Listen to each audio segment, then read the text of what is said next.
Hola Pablo, el Negro Oro, buenas tardes. ¿Qué tal? ¿Cómo estás? Muy buenas tardes. Bien, aquí estamos pensando. Sí, lo estaba escuchando. ¿Y tenés opinión? Sí, y coincido, te estaba escuchando recién, Perico. Perico, sí, Perico. Sí, bueno, y que hablaba del tema del diálogo. Y evidentemente, mira, nosotros lo vivimos, estamos tan tocados que nosotros pertenecemos a un sector del peronismo que nos dicen que somos dialoguistas, pero nos dicen que somos como dialoguistas como un disvalor, ¿no? Sí, sí. Que nos sentamos a dialogar con el gobierno por más de ser opositores. Y pasa eso, en cualquier lugar del mundo el diálogo es un valor, parece ser que en la Argentina es un disvalor. Entonces vos te sentás a dialogar como un sector de la oposición con quien pensás distinto, en este caso con el gobierno, y te plantean eso como una cuestión descalificadora, y eso creo que es lo que hay que cambiar. Yo apuesto a que puede pasar eso en la Argentina en el futuro, quizá también por una cuestión de un recambio que claramente en la política va a haber que hacer, pero es la única manera. No, yo estoy absolutamente de acuerdo, Pablo, pero el otro día hablaba con tu gobernador, con Juan Manuel Ortubey, sí, y le pregunté porque él se reunió un par de veces con el presidente y con el jefe de gabinete y todo lo demás, y le pregunté si tenían conciencia de la realidad, si tenían la sensibilidad suficiente como para mirar la realidad y no negarla, no taparla, no ocultarla, y me dijo no. Por primera vez Juan Manuel me dijo no, tienen un nivel de desconexión que llama la atención.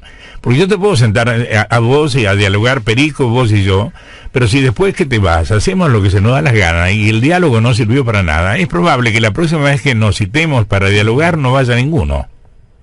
No, seguro, en eso yo coincido, lo hablamos con el gobernador, sí. Uno ve con preocupación cada vez más por ahí, incluso una misma lucha en el gobierno por gente que ve distinta la sí. Y todo ejemplo que te puedo dar, últimamente el gobierno tuvo que dar marcha atrás en dos temas: asignaciones familiares, que lo había derogado, y ahora con el tema del fondo de la soja. Que dio marcha atrás también, otra vez. Sí, y el tema de la marcha atrás surge a partir de encontrar por ahí en el gobierno algunos interlocutores. Yo en eso rescato la figura del ministro del Interior, que por ahí tiene la necesidad a veces de tener una autocrítica, una visión. Hay otro grupo del gobierno que tiene una línea por ahí mucho más ortodoxa o que confía que la única manera es encerrarse en sí mismo, que a veces lo complica. Ahora no te queda otra instancia de seguir insistiendo, por lo menos hasta que llegue una instancia electoral y la gente pueda votar y expresarse. Pero fíjate, Pablo, te interrumpo por esto, porque elegiste al ministro de Interior, a Frigerio, que es el único del gabinete que mamó política desde que nació. Desde que nació, vivió en un hogar de políticos, su padre, Rogelio Frigerio, un desarrollista enorme, vivió la política, sabe lo que es hacer política, sabe lo que es dialogar con los gobernadores, el resto no. ¿Entendés lo que digo, no?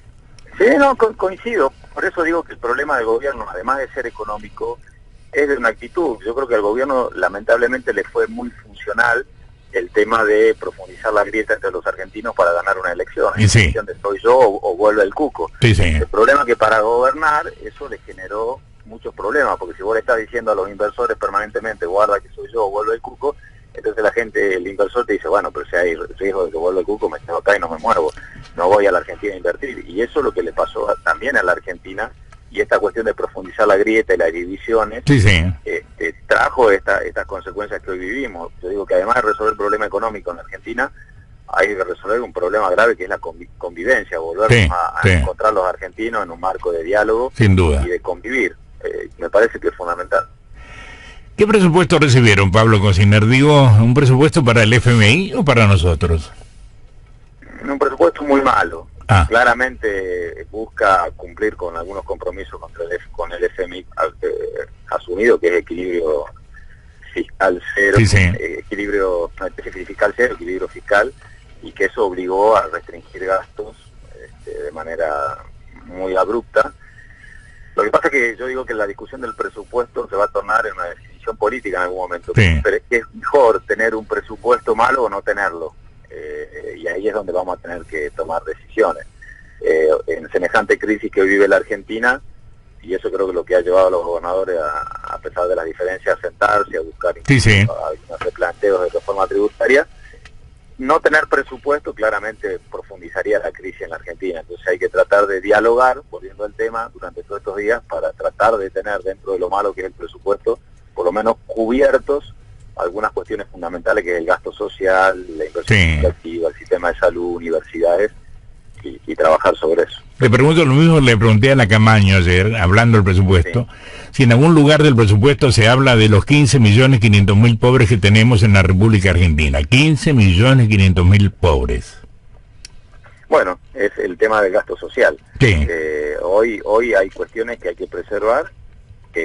¿Por qué? Porque como no es un presupuesto que prevé crecimiento para el año que viene, con lo cual no va a haber desarrollo de la economía, creo que va a quedar para el gobierno, definitivamente para el gobierno que viene, tener un plan de desarrollo para la Argentina, que es la única manera de que los pobres vayan disminuyendo.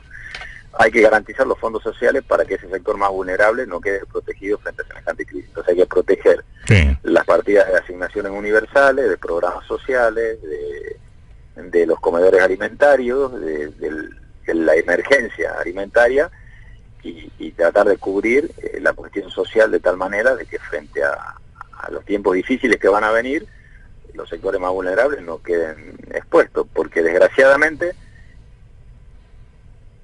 Sí, hola. ¿Se cortó? Se cortó. A ver si podemos recuperarlo a Pablo Cosiner, diputado nacional por la provincia de Salta. 17:52.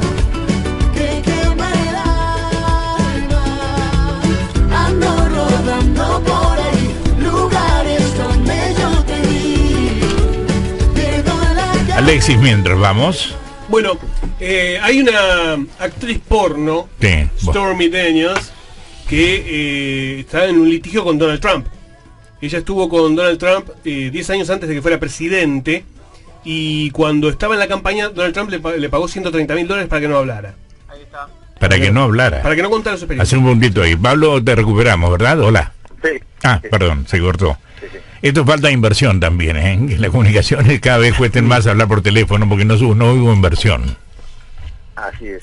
Bueno, te decía que el tema de que nos llevó a nosotros a recuperar y a tratar de pelear para recuperar los fondos del Fondo Federal Solidario de la SUS, tienen que ver, por ahí la gente preguntará qué es, y son más obras, o sea, son cientos de obras que se hacen en la Argentina, que al haberse suspendido la remisión de los fondos a la provincia, hacían que mucha gente se quede sin trabajo, porque hoy la obra pública, ese tipo de obra pública, quizás no es tan grande en cantidad de dinero, pero sí es la construcción de vereda, de cordón, de cloaca, de escuela, en el interior te generan puestos de trabajo. Sin duda. La falta de, que vos decías al comienzo de la charla, la falta de análisis del gobierno en algunas cuestiones tiene que ver con esto, con una desubicación, digamos.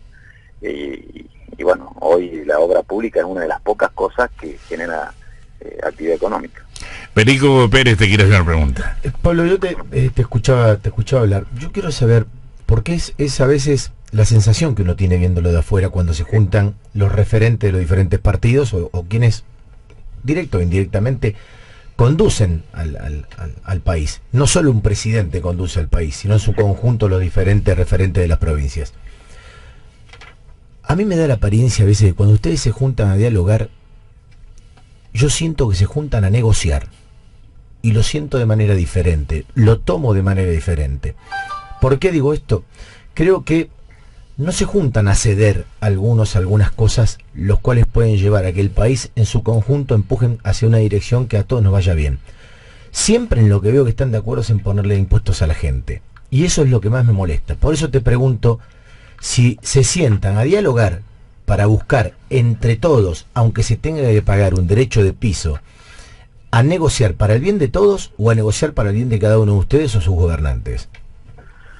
Mira, yo te puedo decir lo que es la actitud nuestra, y volviendo al comienzo, a nosotros han utilizado este tema de definirnos como peronismo dialoguista, buscando acusarnos, ¿no? Pues cómo ustedes que son oposición dialogan con el gobierno. Nosotros buscamos permanentemente, desde el día 1 de la gestión del presidente Macri, aún en mi caso particular estoy en las antípodas de la visión económica, pero bueno, el gobierno elegido por la gente, entonces obligatoriamente nosotros tenemos responsabilidad de gobernar muchas provincias. No hay manera de salir adelante si no te sentás a dialogar. Dialogar a veces se lo plantea como una negociación. La negociación no necesariamente siempre es mala cuando se entiende decir hay puja de intereses, porque vos sí, claro, proteger los intereses de tu provincia, y a veces el Estado Nacional tiene otra visión, y es donde encontramos puntos de acuerdo. Nosotros, en ese marco, siempre hemos priorizado el interés común. Cuando el gobierno necesitó resolver el problema de los hold-out para entrar nuevamente a los mercados internacionales, sí. le decía que necesitaba inversiones, facilitamos esa ley, facilitamos reforma tributaria, facilitamos presupuesto, facilitamos el acuerdo fiscal con gobernadores, y eso siempre uno trató de poner, digamos, prioritariamente el interés común, porque si fuese el interés nuestro como sector político, en nuestro caso, y hablo por quienes trabajamos, por ejemplo, con el gobernador Urtubey, sí, sí, era más fácil ponerse de la vereda de enfrente, si al gobierno está todo mal, no te acompañamos, sí. si asumimos costos políticos, de decir, estos tendrían que ser opositores y mira cómo se sientan con el presidente, y porque priorizar el interés común. Yo creo que es un cambio de actitud que también tiene que ver muchas veces con una cuestión generacional, ¿no? Yo creo que hay gente que ve distinto la política, sí. Y creo que hay que apostar a esa manera, es la única manera de construir la Argentina, pero esa sensación que tenés vos la tienen muchos argentinos, que la política hoy no le resuelve los problemas, sino que sí. traslada las tensiones y las peleas de los dirigentes. Pablo, por último, dos finales. Sí. Si fuera en términos económicos financieros, el presupuesto no se aprobaría. Como va a ser tratado de una manera política o con el cristal de un prisma político, es probable que sea aprobado. Y yo te diría que si fuese por la visión de qué representa el presupuesto como rumbo del país, sí.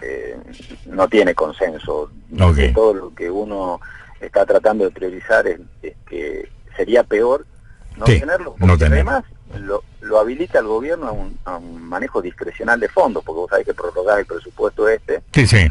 y todo lo que es mayores recursos es de libre disponibilidad, entonces hay que tratar de achicar las diferencias. La última es, sí. ¿puede pensar en la reconstrucción del peronismo con Cristina o sin Cristina? Digo, a mí me gustaría sin Cristina, pero digo, ¿se puede pensar un peronismo sin Cristina?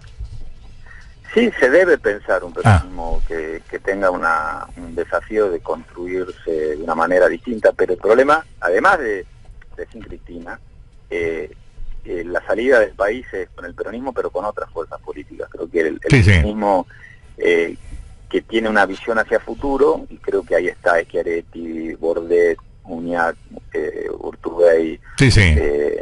Pepo, tiene que sumar además al diálogo con el Frente Renovador de Sergio Massa, sí, además sí.